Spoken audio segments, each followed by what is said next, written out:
స్వీట్స్‌లో one of my favourite is gajar halwa. So, చాలా రోజులవుతుంది తినక అని చెప్పి నేనైతే ఇంట్లో చేసుకున్నాను.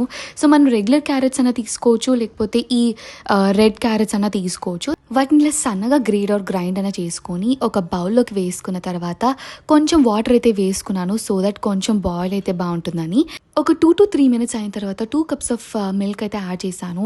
అది బాగా బాయిల్ అయ్యి కలర్ చేంజ్ అయిన తర్వాత 1 కప్ ఆఫ్ షుగర్ వేసుకున్నాను. ఎందుకంటే మిల్క్ మేడ్ యాడ్ చేసుకుందాం అని చెప్పి. ఒకవేళ మిల్క్ మేడ్ లేకపోతే ఇంకొంచెం షుగర్ అయితే పడుతుంది.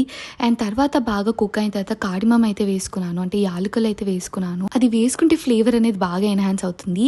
అండ్ లాస్ట్‌కి మిల్క్ మేడ్ అయితే యాడ్ చేశాను. మిల్క్ మేడ్ యాడ్ చేసి బాగా మిక్స్ చేసి ఒక 2-3 మినిట్స్ అలా పెట్టేస్తే సరిపోతుంది. అది కుక్ అవుతున్నప్పుడు ఇంకొక ప్యాన్‌లో నేను ఇంట్లో కాచిన నెయ్యి ఒక 2 స్పూన్స్ వేసుకొని దాంట్లో కాజు అయితే వేసుకున్నాను. మీరు ఇంకా వేరే డ్రై ఫ్రూట్స్ కూడా వేసుకోవచ్చు కావాలంటే.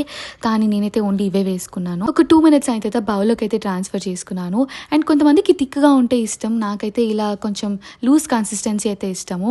అండ్ వేడివేడిగా తింటే ఒక ఫ్లేవర్ ఉంటుంది. అండ్ ఫ్రిడ్జ్‌లో పెట్టుకొని ఒక 1 అవర్ తర్వాత ఐస్ క్రీమ్‌తో తిన్నా లేకపోతే ఇలా నార్మల్‌గా తిన్నా చాలా బావుంటుంది.